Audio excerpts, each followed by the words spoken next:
మన వాక్యాధ్యాయం కోసము ఎఫెసు పత్రిక 6వ అధ్యాయము 5 నుండి 9 వచనాల వరకు ఉన్న వాక్య భాగమును మనం చదువుకున్నాం.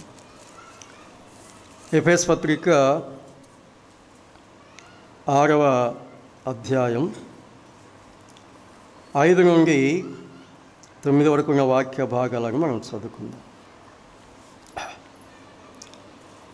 దాసులారా, యథార్థమైన హృదయం కలవారై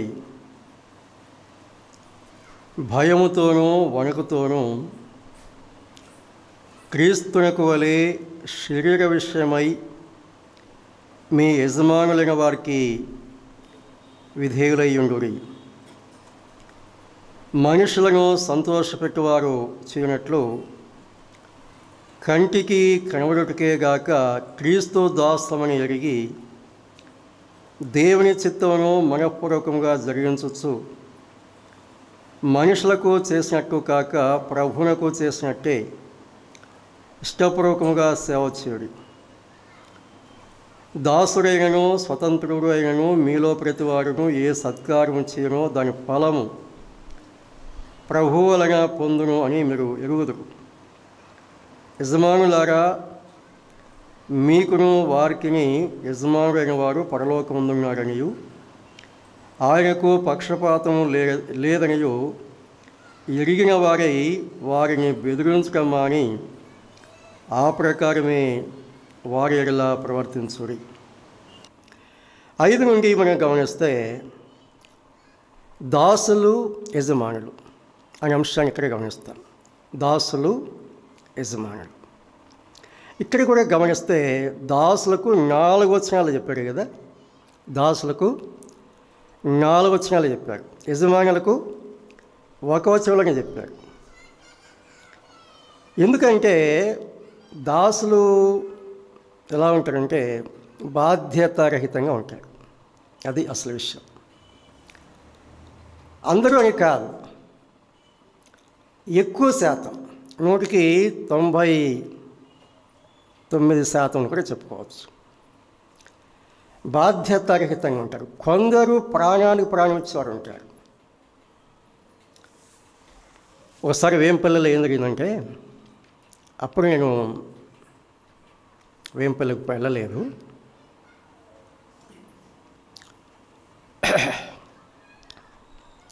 ఏదో ఒక రోజుకైతే మొత్తానికి ఒక రాజకీయ నాయకుడు కాల్పులు జరిపారు. కాల్పులు జరిపితే వేంపల్లె స్థానికంగా ఒక వ్యక్తి మరణించాడు. ఇంకా ఎలా ఉంటుంది చూడండి, మొత్తం ఊరంతా చుట్టేసుకున్నారు. అంటే ఈ వ్యక్తి జీపులో ఉన్నాడు, కాల్పులు జరిపిన వ్యక్తి. ప్రజలు చుట్టుకున్నారు. ఈ జీపు నడిపే డ్రైవర్ ఏం చేశారంటే ముందుకు వెళ్ళడానికి అసలు అవకాశమే లేదు. ముందుకు వెళ్ళడానికి అవకాశం లేదు. ఆ అబ్బాయి ఎలా ప్లాన్ చేశారో తెలియదు. రివర్స్ గేర్ వేసి ముందుకు ఎంత స్పీడ్ అయితే వెళ్తారో వెనక్కి అంత స్పీడు వెళ్ళారంట.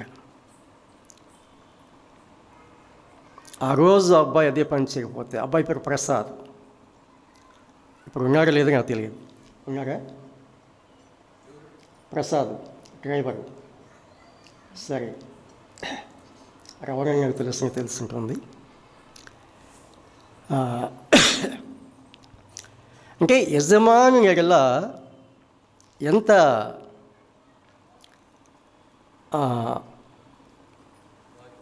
బాధ్యత, ప్రాణానికి తెగించి. ఇప్పుడు ప్రక్క ఉన్న యజమానిని కాలుస్తారంటే డ్రైవర్ను వదిలేస్తారా? అతనికి కాల్సిన వదిలేస్తారా? మొత్తం వాహనాన్ని తుక్కు చేస్తారు. అటువంటి పరిస్థితుల్లో గుండె ధైర్యం ఉండాలి. మొదట నా యజమానిని నేను బ్రతికించుకోవాలి. ఆ తర్వాత అబ్బాయి కొన్నాళ్ళకి క్యాన్సర్ వస్తే, టీబీ, ఆయనే దగ్గర ఉండి చూపించారు మదనపల్లిలో. యజమాని పట్ల ఎటువంటి బాధ్యత ఉండాలి. సరే, ఇక్కడ గమనిస్తాము, ఎగ్జాంపుల్స్ ఏమో మనం చెప్పుకోవచ్చు. ఈ అంశాన్ని అంటే దాసుల యజమానులు లోక సంబంధంగా కాస్త ప్రక్కన పెట్టి మన ఆత్మీయ యజమానుడు ఆయన దాసులుగా మనము ఏం చేయాలి అనే సంగతులు మనం దేవుని వాక్యంలోకి గమనిస్తాం. మలాకి గ్రంథము 1వ అధ్యాయంలో గమనిస్తే యజమానుడు దాసులు అనే సంగతి అక్కడ మనకు కనిపిస్తుంది. ఎఫెసు పత్రికలో చెప్పింది సాధారణంగా ఈ లోక సంబంధంగా యజమానులు ఎగల దాసులు ఎలాగ ఉండాలి, దాసులు ఎగల యజమానులు ఎలా ఉండాలి, అది అక్కడ అంశం. అయితే మనం ఆత్మీయ కోణంలో ఆలోచన చేస్తున్నాం. ఆత్మీయ కోణంలో ఆలోచన చేసినప్పుడు మలాకి గ్రంథము 1వ అధ్యాయం 6లో ఏం చెప్పారంటే, తండ్రిని కుమారుడు తన తండ్రిని ఘనపరచును కదా, దాసుడు తన యజమానుని ఘనపరచును కదా. నా నామమును నిర్లక్ష్యపెట్టు యాజకులారా, నేను తండ్రినైతే నాకు రావలసిన ఘనత ఏమైనా, నేను యజమానుడినైతే నాకు భయపడువారు ఎక్కడున్నారు. ఈ భాగాన్ని మళ్ళీ వస్తాం, కానీ అంశం అర్థం కావడానికి ముందుగా చదువుకున్నాం. ఏంటి? యజమానుడు ఎవరు, దాసులు ఎవరు? దేవుడు మన యజమాని, దేవుడు మన యజమాని. మనమెవరము? దేవుని దాసులు, దాసురాండ్రం, దాసులము, దాసురాండ్రం. మన పరలోకపు యజమాను ఎడల మన దృక్పథము ఎలాగుండాలి, మనం ఏ రీతిగా ఆయన ఎడల నడుచుకోవాలి అనే సంగతులు మనము గమనిస్తాం. సమూయేలు 1వ గ్రంథము 3వ అధ్యాయంలో గమనిస్తే ప్రథమంగా మనం ఏం చేయాలో చెప్తున్నాడు. ఒక దాసునిగా మనం ఏం చేయాలి అందులో గమనిస్తాం. సమూయేలు 1వ గ్రంథము 3వ అధ్యాయంలో మనం గమనించినప్పుడు దేవుడు సమూయేలుతో మాట్లాడే సందర్భంలో సమూయేలు ఏం చెప్పాడంటే, ప్రభువా సెలవిమ్ము. ప్రభువా, ఆ మాట నేను చదువుతాను. సమూయేలు, నీ దాసుడు ఆలకించుచున్నాడు, ఆజ్ఞయిమ్ము.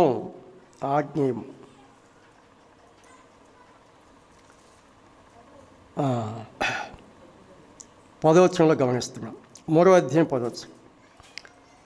యెహోవా ప్రత్యక్షమై నిలిచి ఆ రీతిగా సమూయేలు అని పిలువగా, సమూయేలు, నీ దాసుడు ఆలకించుచున్నాడు, ఆజ్ఞయిమ్ము. దేవుని దాసులుగా మనం ఏం చేయాలి? దేవుని స్వరమును ఆలకించాలి, దేవుని యొక్క స్వరమును ఆలకించాలి.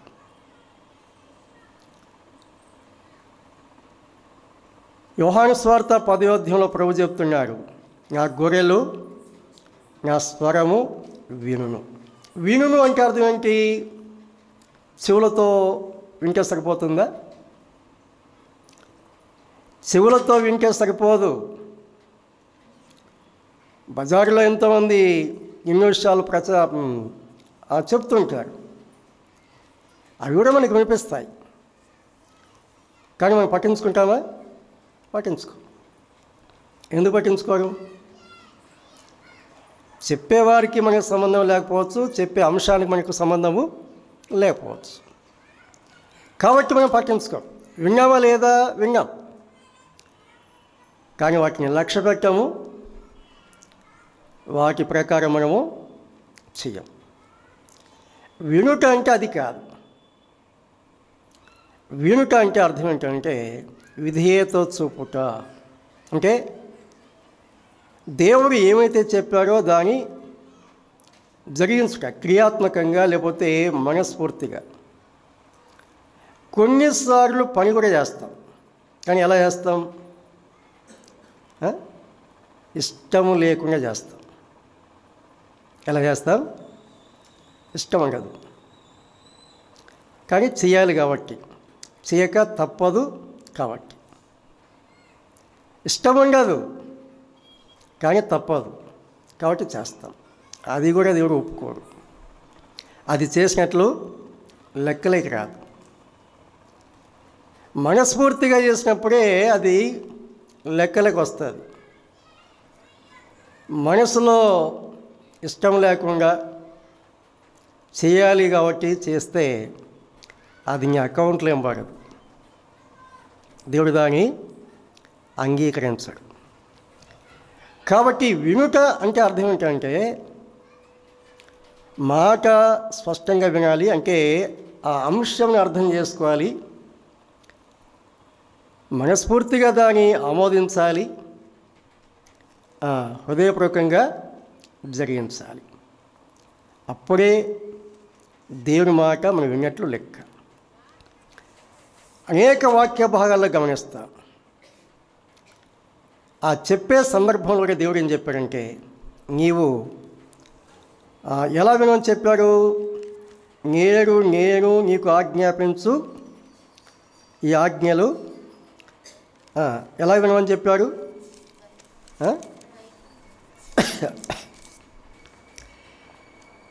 నీవు నీ దేవుడైన యెహోవా మాట శ్రద్ధగా విని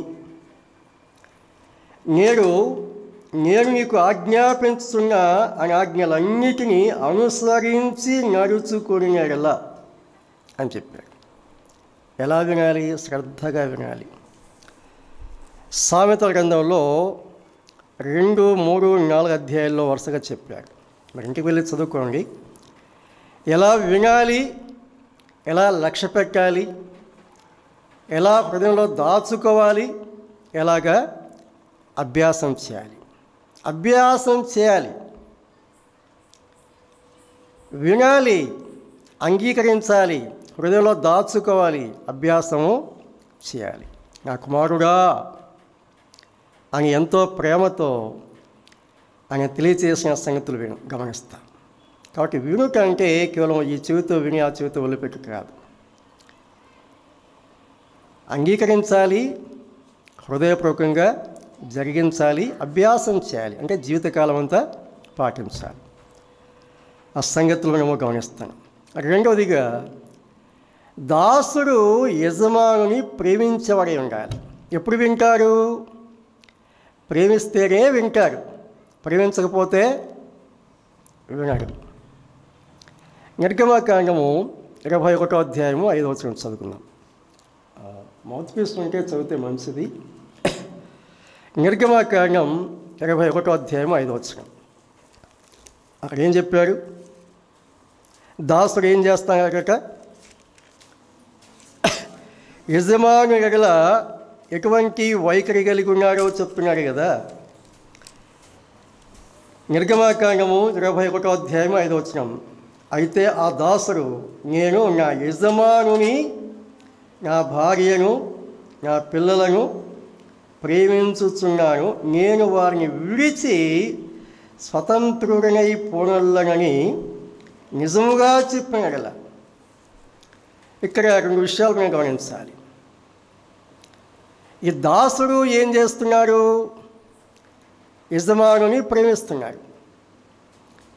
యజమానుని ప్రేమించే దాసుడు, మన యజమానుని మాట మనం వినాలి, ముందుగా గమనించాం. రెండవది, మన యజమానుని ప్రేమించాలి.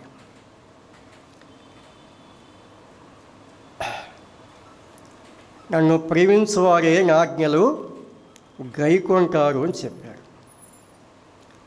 యోహాను సువార్త 14వ అధ్యాయము 15వ వచనము, 21వ వచనము, 23వ వచనం. యోహాను సువార్త 14వ అధ్యాయం 15వ వచనము, 21వ వచనము, 23వ వచనం. నన్ను ప్రేమించువారే నా ఆజ్ఞలు గైకొంటాడు. ఈ దాసుడు ఏం చేస్తున్నాడో గమనిస్తే యజమానుని ప్రేమిస్తున్నాడు. యజమాని ఎలా పోతే నాకెందుకు, అతను బాగుంటే నాకేమి, బాగలేకపోతే నాకేం, అతను నష్టపోతే నాకేంటి, క్షేమం పొందితే నాకేంటి, లాభం వస్తే నాకు ఇస్తారా అని బాధ్యతారహితంగా లేరు. యజమానుని ప్రేమించేవారు. మనం ఏం చేయాలి? మన యజమానుని ప్రేమించాలి. యజమానుని ప్రేమించాలి. ప్రేమించేవారు ఏం చేస్తారు? ఇక్కడ చెప్పారు. ప్రేమించేవారు ఏం చేస్తారు? నేను వారిని విడిచి స్వతంత్రుడినై పోనొల్లను అని నిజముగా చెప్పినట్లా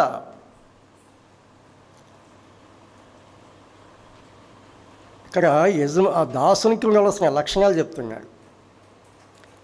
నా యజమానునితోనే ఉంటాను, నా యజమానునితోనే ఉంటాను. ఎందుకు? నా యజమానుని నేను ప్రేమిస్తున్నాను. సమయం లేకపోయినా ఒక విషయాన్ని తప్పకుండా చెప్పాలి. ఇప్పుడు కూడా జరుగుతాయి లేండి. పూర్వకాలంలో ఏం జరిగేదంటే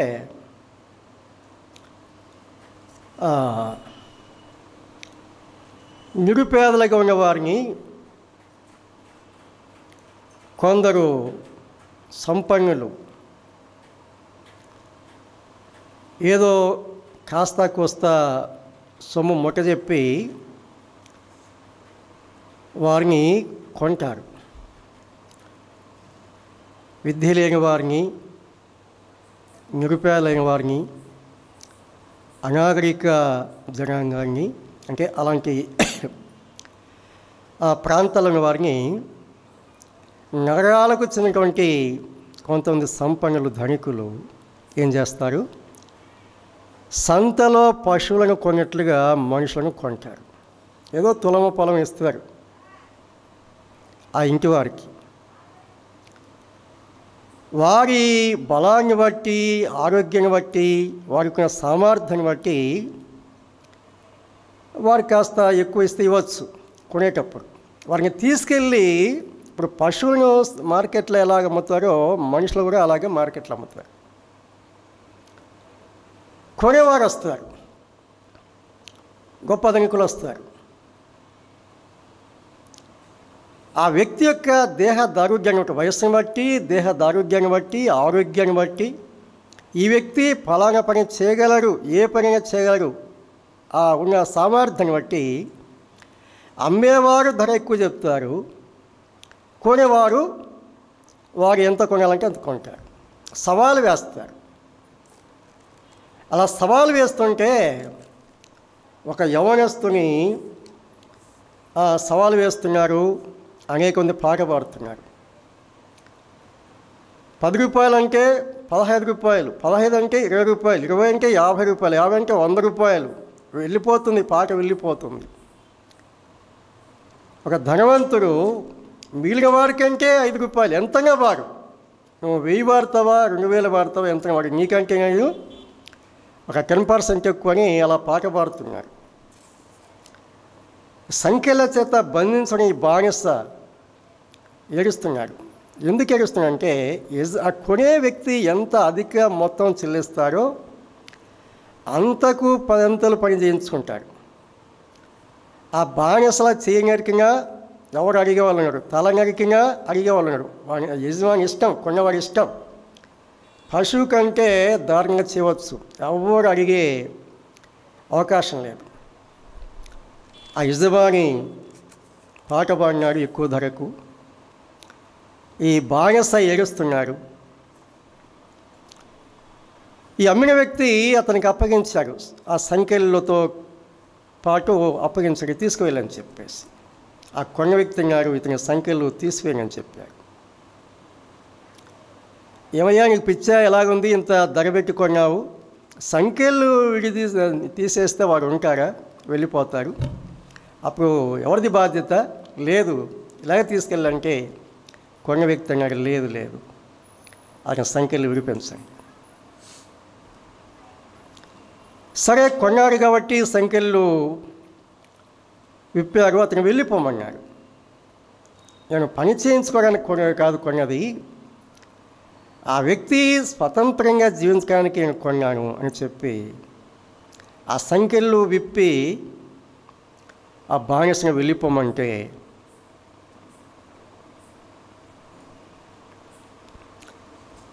ఆ బానిస వెళ్ళిపోలేదు. ఆ యజమాని కాళ్ళ మీద పడి, నేను స్వతంత్రంగా జీవించాలనే ఉద్దేశంతో నీకు నాకు ఎటువంటి సంబంధం లేకపోయినా ఇంత వెలబెట్టి నన్ను కొన్నావు, నిన్ను విడిచి నేను ఎక్కడికి వెళ్ళగలను, నా జీవితాంతం నీకే సేవ చేస్తాను అని యజమాని వెంట వెళ్ళారు. మన ప్రభువు ఎంత వెల చెల్లించుకున్నారు చదువుకుంటాంలేండి, చదువుకుంటాము, బోధిస్తాం కదా. మన యజమానుడు ఎటువంటి వెల చెల్లించారు? లోతుగా మనసు పెట్టి ఆలోచిస్తున్నామా? పైపైగా ఆలోచిస్తున్నామా?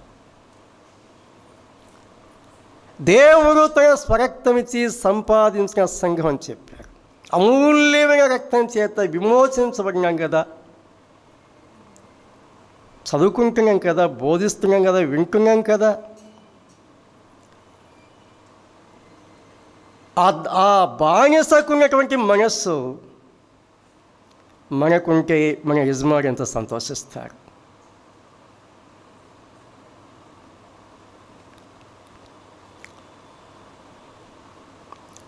ఎటువంటి మనస్సు మనం కలిగి ఉన్నాం? మన యజమానుని ప్రేమను ఎలాగ అర్థం చేసుకుంటున్నాం? నరకానికి పాత్రులం, మన మీద దృష్టించడానికి ఏ యోగ్యత లేనివారు.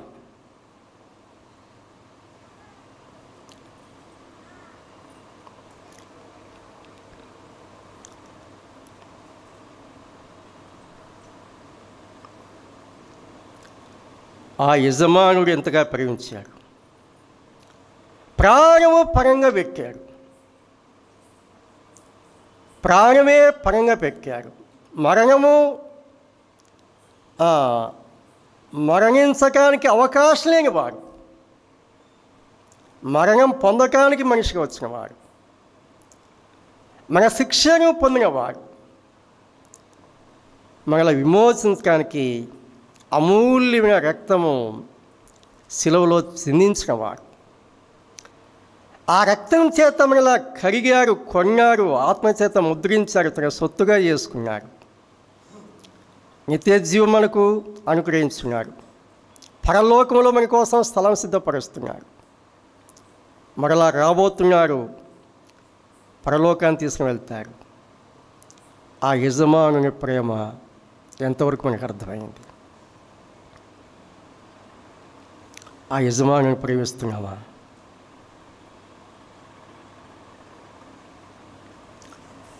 లోకాన్ని ప్రేమిస్తున్నామా? ధనాన్ని ప్రేమిస్తున్నామా? అధికారాన్ని ప్రేమిస్తున్నామా? దేన్ని ప్రేమిస్తున్నామా? నా యజమానుడు, నా ప్రాణదాత నన్ను ఎంతగా ప్రేమించారు. ఆయనతోనే ఉంటాను, ఆయన కోసమే జీవిస్తాను. ఒక తీర్మానం మనం చేసుకోగలమా? ఒక నిశ్చయత మనం కలిగి జీవించగలమా? రాత్రి ఆలోచన చేసుకుందాం. నా యజమానుడు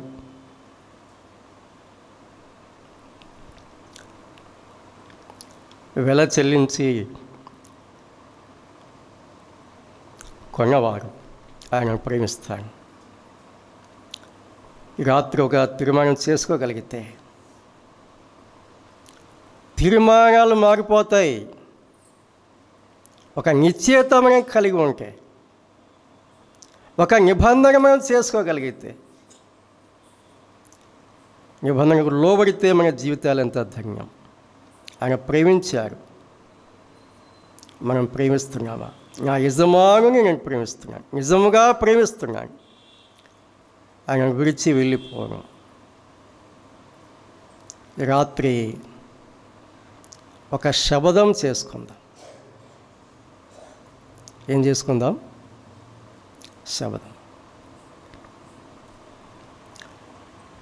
దాసుడు ఎలాగుండాలో దేవుని యొక్క వాక్యంలో గమనిస్తున్నా. ప్రేమించే దాసుడు, హత్తుకునే దాసుడు, విడిచి వెళ్ళను, నీతోనే ఉంటాను జీవితకాలం అంతా, ఏది ఏమైనా నీతోనే ఉంటాను, నేను విడిచి వెళ్ళను. మూడవదిగా గమనిస్తాం, మలాకీ గ్రంథానికి వస్తాం. అక్కడ ఏం చెప్తున్నారు? మలాకీ గ్రంథం 1వ అధ్యాయం 6వ వచనం ఏం చెప్తున్నారో చూద్దాం.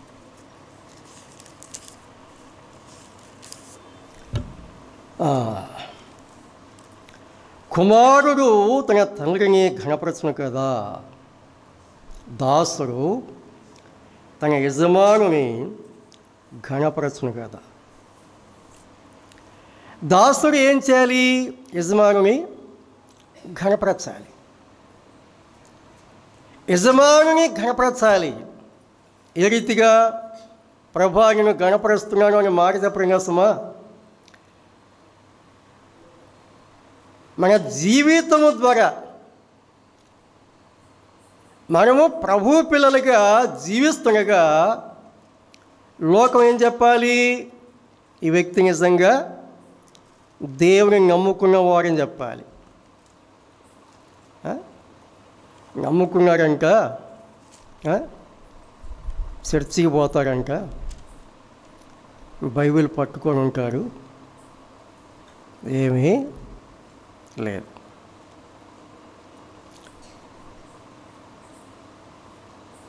ఏమవుతుంది? దేవుని నామానికి దోషం కలుగుతుంది. దావీదన్నాడు, రాజవైన నా దేవా నేను నిన్ను ఘనపరుస్తాను. రాజవైన నా దేవా, దావీదు రాజు అయితే ఆ రాజుకు అసలైన రాజు. రాజవైన నా దేవా నేను నిన్ను ఘనపరుస్తాను అని చెప్పాడు. దేవుని ఘనపరచాలి. దాసుడు తన యజమానుని ఘనపరచును కదా అని చెప్పాడు. మన జీవితాల ద్వారా దేవుని ఘనపరచాలి. ఆరాధన సమయంలో నేను ఘనపరుస్తాను, అది ఎలా ఉంటుందంటే అర్థం కూడా నేను చెప్తాను ఒక విషయం. పాట అందరికీ తెలిసిందేలే, మా తెలుగు తల్లికి మా తెలుగు తల్లికి పాడేవాళ్ళు మల్లెపూల దండేస్తారా నిజంగా? పాడేదనా లేకపోతే నిజంగా దండేస్తారా? ఎప్పుడైనా ప్రత్యేక సందర్భాల్లో వాళ్ళ బొమ్మలకి వేస్తారు, వేరే విషయం. పాట ఏంటి? మా తెలుగు తల్లికి మల్లెపూ దండ. పాట పాడుకోవడమే కానీ మల్లెపూలు తెచ్చింది లేదు, వేసింది లేదు. ఆరాధనలో చిలక పలుకుల్లాంటి పలుకులు కాదు తిరుగుకోరేది, చిలక పలుకుల్లాంటి పలుకులు కాదు. జీవితంలో దేవుని ఘనపరచకుండా నువ్వు ఆరాధనలో ఎన్ని పదాలు ఉపయోగించినా దేవునికి ఏమీ చేరవు. జీవితం ద్వారా, మన ప్రవర్తన ద్వారా దేవుని ఘనపరచాలి. ఎన్నో దృష్టాంతాలు ఉన్నాయి, దేవుని వాక్యంలో ఉన్నాయి. అనేక సంఘాలలో మాదిరి కలిగిన భక్తులు ఉన్నారు.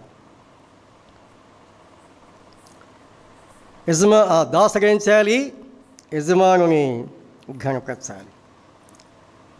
అక్కడ ఇంకో మాట మనం గమనించవచ్చు, భయము కలిగి ఉండాలి. నేను యజమానుడిని అయితే నాకు భయపడువారెక్కడ ఉన్నారు అని అడుగుతున్నారు.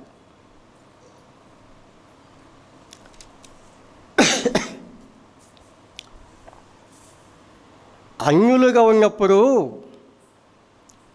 దైవములు కాని వాటికి భయపడినారు, కానీ దేవుని నమ్మిన తర్వాత దేవుడు అంటే భయం పోయింది. అవునంటారు కదంటారు, మీరే చెప్పండి. దేవుని నమ్మకముందు, నిజదేవుని నమ్మకముందు దైవములు కాని వారికి భయపడి తెచ్చారు. ఏమవుతుందో అది చేయకపోతే ఏమవుతుందో, ఇది చేయకపోతే ఏమవుతుందో భయపడి తెచ్చేవాళ్ళు. దేవుని నమ్ముకున్న తర్వాత భయం పోయింది. ఎందుకు? దేవుడు క్షమిస్తారు అట్లే అనగానే నిజంగానే క్షమిస్తారు. అట్లాగే చెప్పారే, నువ్వు తప్పులు చేస్తావు నేను దేవుడు ఉంటాను చెప్పారా? దేవుడు ఎక్కడ అట్లా చెప్పలేదే. తెలియక చేసిన వానికి కొంచెం దెబ్బ తగులును అంటే వానికి కూడా దెబ్బలనే లేదా? తెలిసి చేసిన వానికి. కాబట్టి మనం దేనికి పాత్రలో ఒకసారి ఆలోచన చేసుకోవడం మంచిది.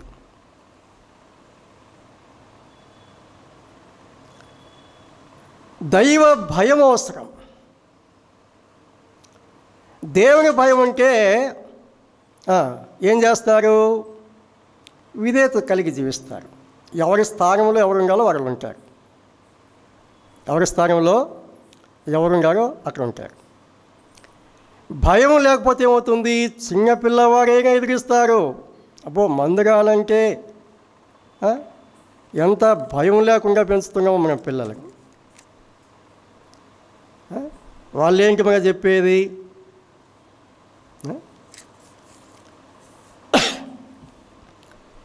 దేవుని నమ్మండి, దేవుని ప్రవక్తలను కూడా నమ్మని చెప్పాడు. దేవుని నమ్మాలి, దేవుని ప్రవక్తలను కూడా నమ్మాలి. అప్పుడే విజయం అని చెప్పాడు హిజ్కియా. మేము దేవుని నమ్ముకుంటాము కానీ వాక్యోపదేశం వారి మాట వినము, వారికి అసలు సత్యనాగ బ్రతికిన కూడా మాకు సంబంధం లేదు. ఎందుకు ఇట్లా ఇంత దుస్థితి అంటే, దేవుణ్ణే లెక్క చేయకపోతే ఇంకా దేవుని పక్షంగా పనిచేసేవాడిని ఎవరు లెక్క చేస్తారు? యేసుప్రభువే సంఘాన్ని వెలుపుతుంటే ఇంకా యేసుప్రభు సేవ చేసే వాళ్ళని ఎవరు లెక్క పెడతారు? లెక్క పెట్టాల్సిన పని లేదు. కానీ బాధ్యత ఎవరికి ఉంటుందో ఆలోచించాలి మనం.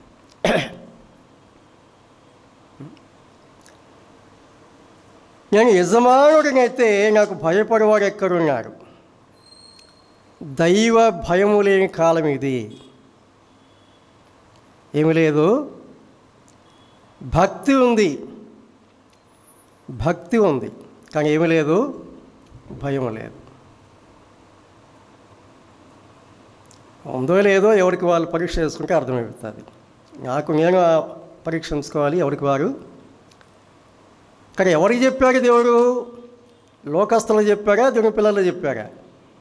దేవుని పిల్లలకే చెప్పాడు. నేను యజమానుడినైతే నాకు భయపడేవాడు ఎక్కడున్నాడు? భయం లేదు.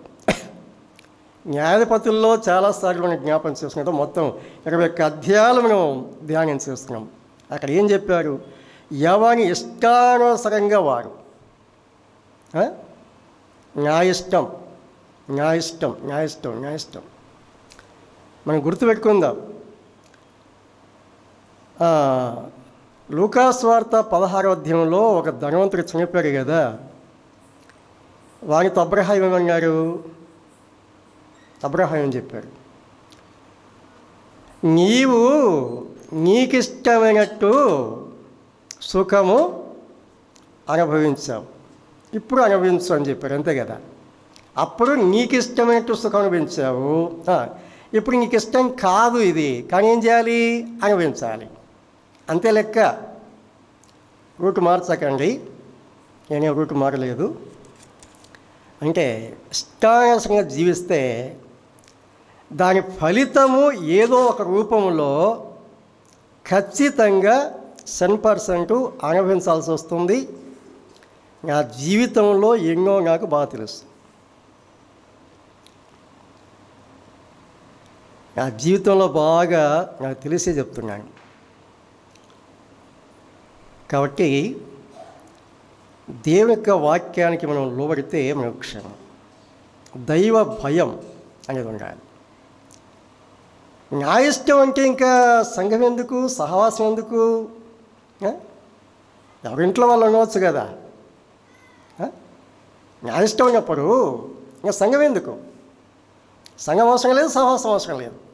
నీ ఇష్టం ఉన్నప్పుడు నీ ఇంట్లోనే ఉండాలి, నా ఇంట్లోనే ఉండాలి, అంతే. ఇంకా దానికి వేరే అవకాశమే లేదు.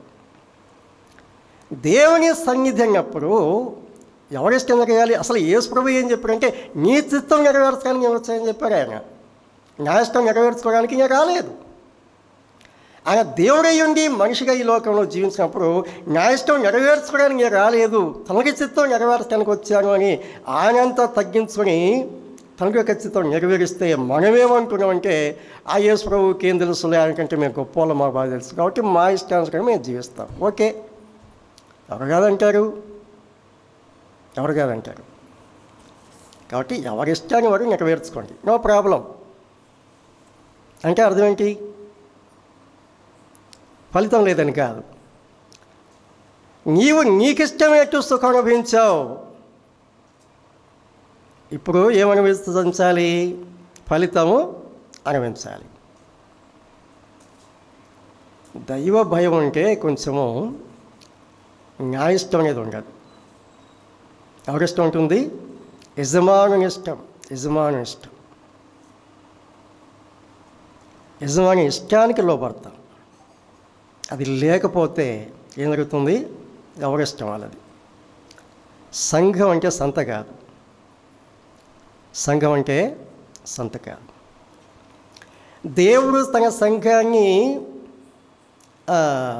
మనుషులకు అప్పగించి అచేతనంగా చూస్తూ ఊరుకునేవాడు కాదు. ఎక్కడ ఎలా చేయాలో అలా చేస్తాడు. ఎప్పుడు ఎక్కడ ఎవరి విషయంలో ఎలా చేయాలో అలా చేస్తాడు. అది తప్పదు. ఆయన చర్య తీసుకోకముందే మనం భయంతో జీవిస్తే క్షేమం పొందుతాం. అందుకే దేవుడు ఈ సంగతులు మనకు తెలియజేస్తున్నాడు. కాబట్టి యజమానుని ఎడల మనము భయం కలిగి ఉండాలి, ఘనపరచాలి, తర్వాత భయం కలిగి ఉండాలని చెప్పాడు. దేవుని వాక్యం ఆలకించేవారుగా ఉండాలి.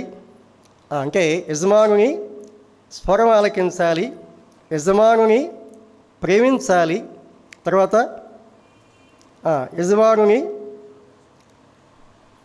ఘనపరచాలి, యజమానుని ఎడల భయం కలిగి ఉండాలి.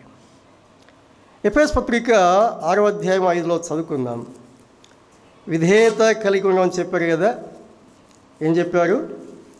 విధేయత కలిగి ఉండండి. విధేయత కలిగి ఉండండి ఆ మాట అందులో చెప్పాడు. 5వ వచనం చూద్దాం. దాసులారా, యథార్థమైన హృదయం కలవారై భయముతోనూ వణుకుతోనూ క్రీస్తునకు వలె శరీర విషయమై మీ యజమానులైన వారికి విధేయులయ్యుండురి అని చెప్పాడు. ఇక్కడ కూడా 2 విషయాలు మేము చెప్పుకోవచ్చు, లేకపోతే 2-3 చెప్పుకోవచ్చు. భయాన్ని ముందే మనం ఆలోచించాం. యథార్థమైన హృదయం కలిగి ఉండాలని చెప్పాడు.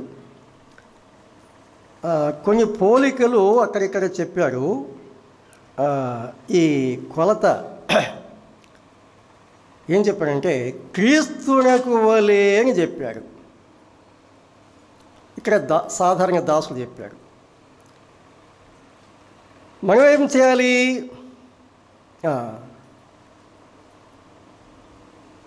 మనము ఇంకొక వాక్యాన్ని చూసుకోగలిగితే ఆయనే దాసుడయ్యాడు కదా.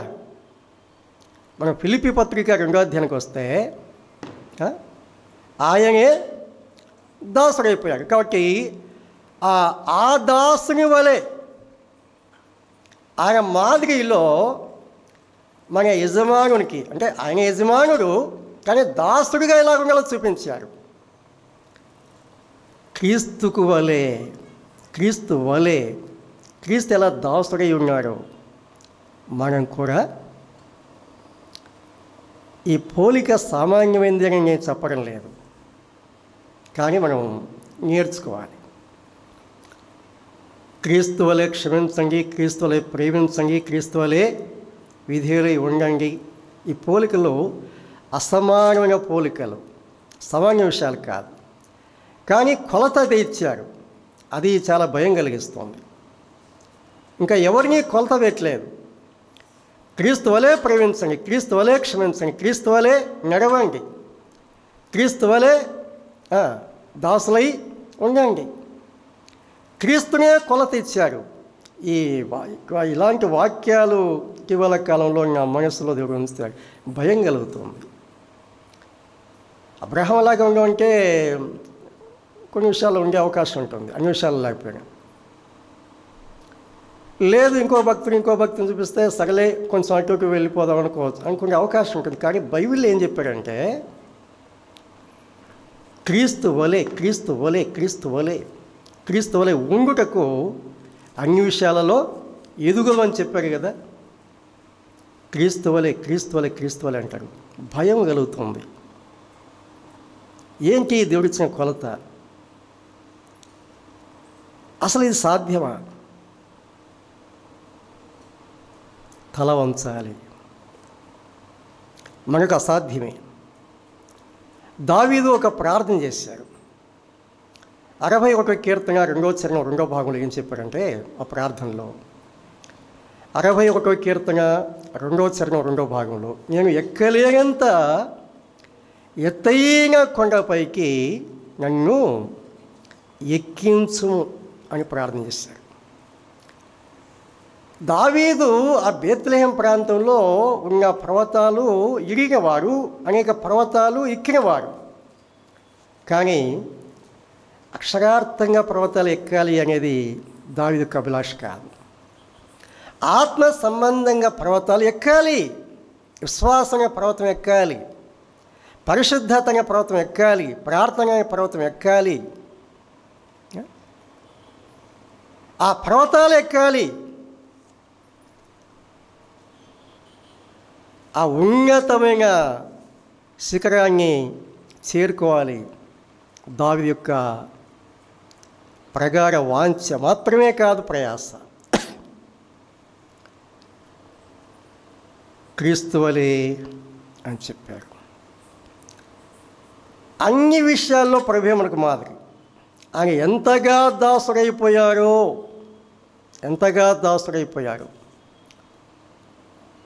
మరణం వరకు తగ్గించుకున్నాడని చెప్పారు. అటువంటి విధేయత మన యజమానుని ఎడల మనం కలిగి ఉండాలి అనేది వాక్యం మనకు బోధిస్తుంది.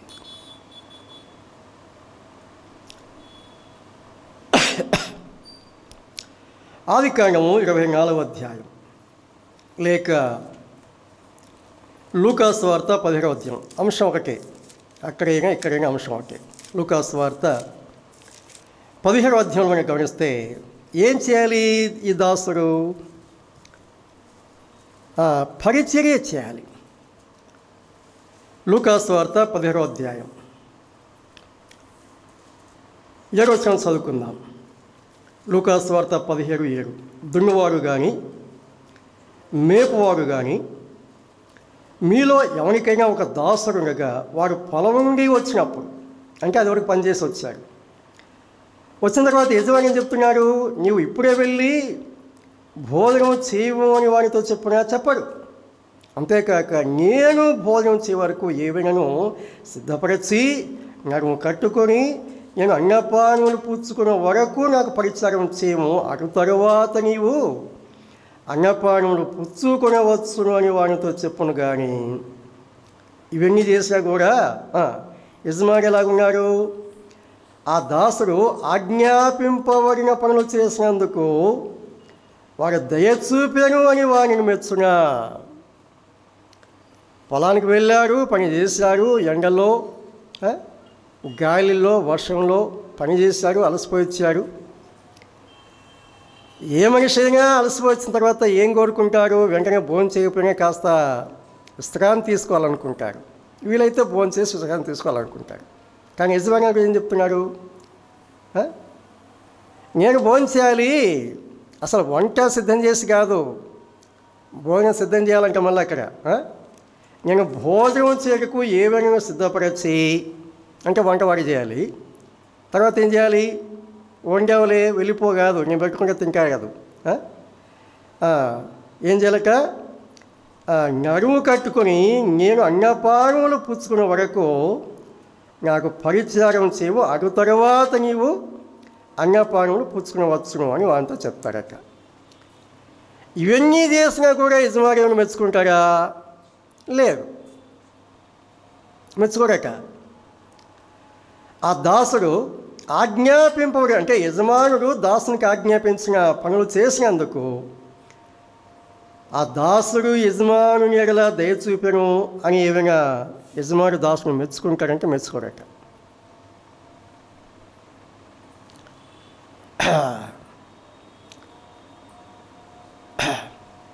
ఏం చెప్పాలక?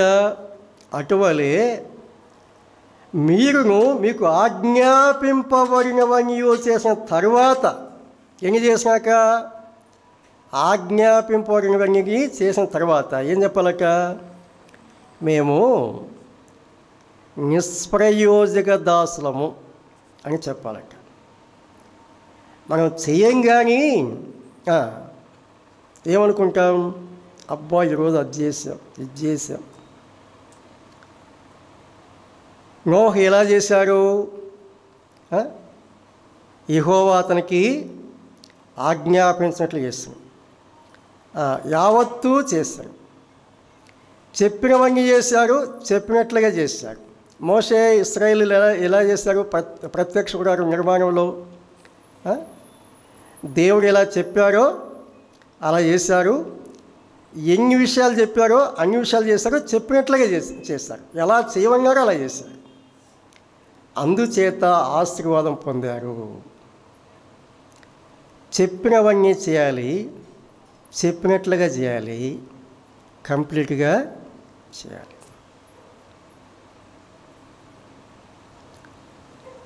అక్షరాలు ఉన్నాయి కాబట్టి సులభంగా చదువుకుంటున్నాం, సులభంగా చెప్పుకుంటున్నాం. మన అనుభవాల్లో ఉన్నాయా అనేది క్వశ్చన్. ఒక మాట జ్ఞాపం చేసి నేను ముగింపు చేస్తాను. కీర్తనలు 122వ కీర్తన మొదటి చరణం. కీర్తనలు 122వ కీర్తన మొదటి వాక్యాన్ని చదువుకుందాం. అక్కడ ఏమున్నది? ఆ దాసులు ఏం చేస్తున్నారు? 23వ కీర్తన 123. ఆకాశమందు ఆసురైన వారా నీ తట్టున కన్నులెత్తుచున్నాను. దాసుల కన్నులు తమ యజమానుని చేతి తట్టును, దాసి కన్నులు తన యజమానురాలి చేతి తట్టును చూసినట్లు మన దేవుడైన యెహోవా మనలను కరుణించు వరకు మన కన్నులు ఆయన తట్టు చూచుచున్నవి. ప్రార్థించాలి, నిరీక్షణ కలిగి జీవించాలి. ప్రార్థించాలి, నిరీక్షణ కలిగి జీవించాలి. మన యజమానుని ఎడల మనం ఎటువంటి వైఖరి కలిగి ఉండాలి అనే సంగతులు మనం దేవుని వాక్యాధారంగా గమనించాలి. దేవుడు మన వైపు ఉండి ఏం ఆశిస్తున్నారు, ఆయన ఎలా ప్రేమించారో ఎలా కొన్నాడో మనం గమనించాం.